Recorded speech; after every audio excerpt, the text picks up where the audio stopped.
Alejandro Magno es una de las figuras más fascinantes y enigmáticas de la historia.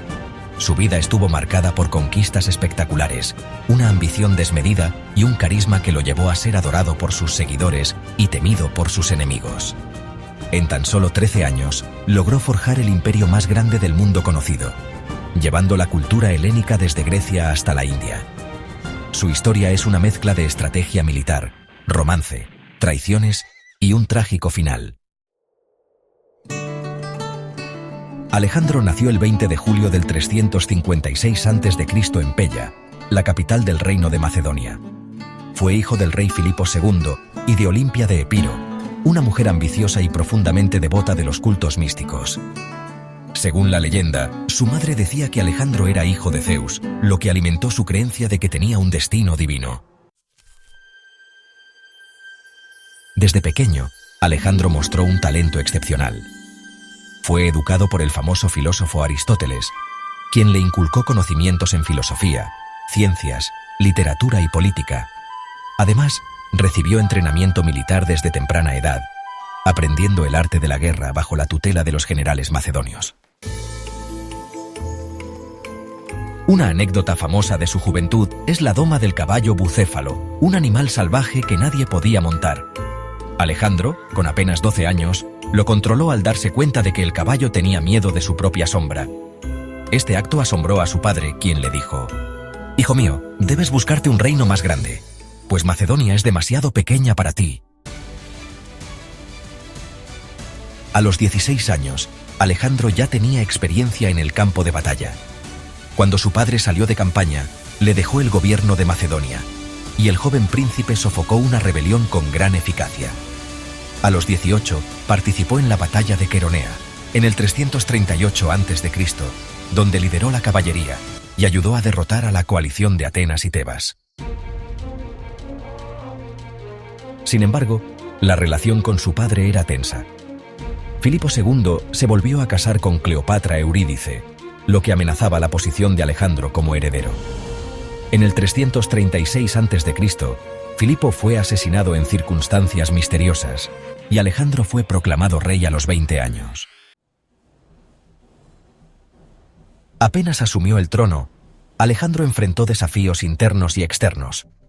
Algunos nobles macedonios dudaban de su capacidad y varias ciudades griegas vieron su ascenso como una oportunidad para liberarse del dominio macedonio. Sin dudarlo, Alejandro se movió con rapidez, aseguró su trono ejecutando a posibles rivales. Destruyó Tebas en el año 335 a.C. como advertencia a otras ciudades que planeaban rebelarse. Se proclamó líder de la Liga de Corinto, garantizando el control sobre Grecia. Una vez asegurado su poder en Grecia, Alejandro Magno se preparó para su mayor ambición, la conquista del Imperio Persa. Sabía que enfrentaría al ejército más grande del mundo, liderado por el rey Darío III, pero confiaba en la superioridad de su estrategia y en la lealtad de sus hombres. Su primera meta era Asia Menor, la puerta de entrada a las vastas tierras persas. Así comenzó su legendaria campaña. Tras cruzar el Helesponto, Alejandro y su ejército de 40.000 soldados se encontraron con el primer gran obstáculo, el río Gránico, donde un ejército persa lo esperaba. Los generales de Alejandro dudaban en cruzarlo, pues la posición enemiga parecía demasiado ventajosa. Sin embargo, el joven rey no titubeó. Con una carga audaz de su caballería, logró romper las líneas persas y obtener una victoria aplastante. Esta batalla fue crucial, pues le permitió consolidar su dominio sobre Asia Menor, asegurando las rutas de suministro y obteniendo aliados entre las ciudades griegas bajo control persa. Con Asia Menor bajo su control, Alejandro marchó hacia el corazón del imperio persa. Sabía que no tardaría en encontrarse con Darío III en una confrontación decisiva. Su avance lo llevó hasta Cilicia, donde el destino lo enfrentaría cara a cara con el rey de Persia. En Isos, Darío III reunió un ejército mucho mayor que el de Alejandro. Confiado en su número, buscaba atrapar al invasor macedonio y destruir su ejército en una sola batalla. Sin embargo, Alejandro, utilizando su táctica característica de ataque en cuña, rompió las líneas enemigas y obligó a Darío a huir. Este no fue solo un triunfo militar, sino también un golpe psicológico devastador para los persas.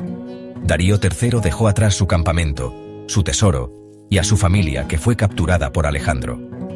En un gesto de grandeza, el rey macedonio trató con respeto a la madre, esposa e hijas de Darío, asegurándoles que serían protegidas.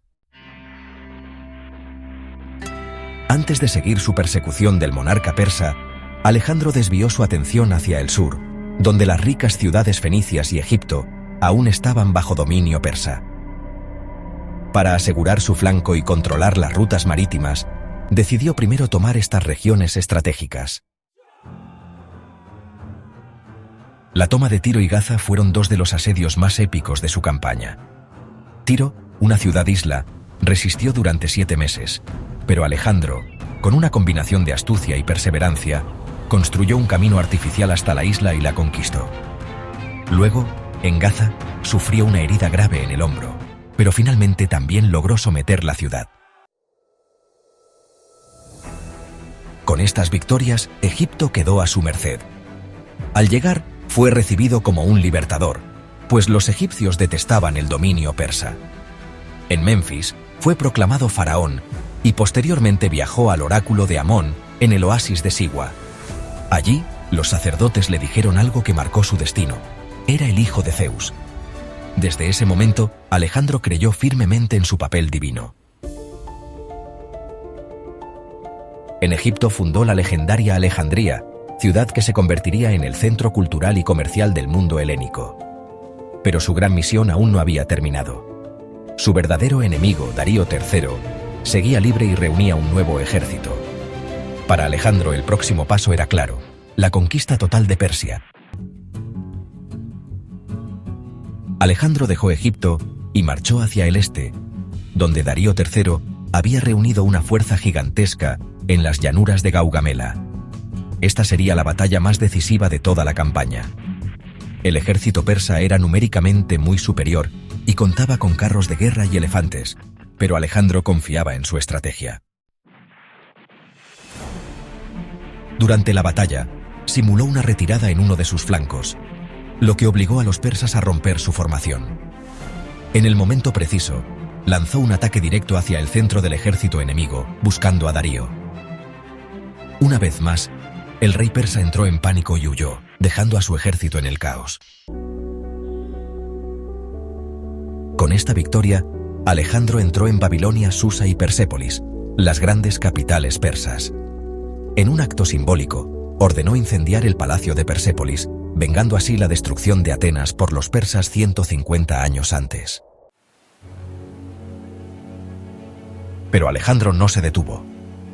Aunque Persia había caído, su espíritu de conquista lo llevó aún más lejos, rumbo a la India. Tras someter las últimas resistencias persas, Alejandro cruzó el Hindu Kush y llegó a la India. Su objetivo era expandir su imperio hasta los confines del mundo conocido. Pero aquí se enfrentaría a un nuevo y formidable enemigo, el rey Poros, un monarca indio con un poderoso ejército. En la batalla del Hidaspes, en el año 326 a.C., Alejandro se enfrentó a un ejército que incluía elefantes de guerra, algo nunca antes visto por sus tropas.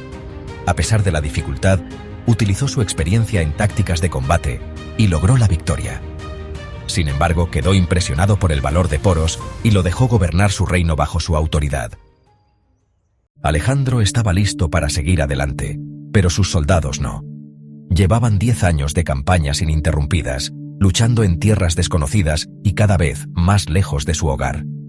Finalmente, en el río Éfasis, se produjo un motín. Sus hombres se negaron a seguir avanzando.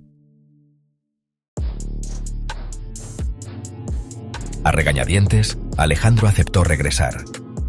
Su sueño de alcanzar los confines del mundo quedó inconcluso, pero su imperio seguía siendo el más vasto jamás visto. Este fue el punto culminante de su carrera como conquistador. Tras alcanzar la India, Alejandro inició su regreso, enfrentándose a desafíos aún mayores. Su legado, sin embargo, ya estaba asegurado, había cambiado para siempre la historia del mundo antiguo. El regreso de Alejandro fue complicado. En su camino por el desierto de Gedrosia, miles de soldados murieron de hambre y sed. Al llegar a Babilonia, intentó consolidar su imperio con medidas como fusionar culturas mediante matrimonios entre macedonios y persas, integrar a los persas en su ejército, declararse Dios y exigir culto divino. Esto causó descontento entre sus oficiales y algunos conspiraron contra él. En el 323 a.C., tras una noche de banquete, Alejandro enfermó gravemente. Se dice que pudo haber sido envenenado o víctima de malaria o fiebre tifoidea.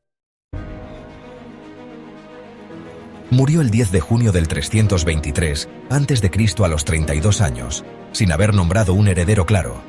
Su cuerpo fue llevado a Egipto y colocado en un sarcófago en Alejandría. Tras su muerte, su imperio se fragmentó en los reinos helenísticos de sus generales, los diádocos. Sin embargo, su legado fue inmenso. Difundió la cultura griega hasta Asia, fundó más de 20 ciudades llamadas Alejandría, inspiró a futuros conquistadores como César y Napoleón. Nunca perdió una batalla. Se decía que tenía heterocromía, con un ojo azul y otro marrón. Su caballo Bucéfalo recibió un entierro con honores, y Alejandro fundó la ciudad de Bucefala en su honor. Alejandro Magno cambió el mundo en tan solo 13 años. Su ambición lo llevó a la gloria, pero también a una muerte prematura. Su historia sigue siendo un testimonio del poder de la visión y la determinación.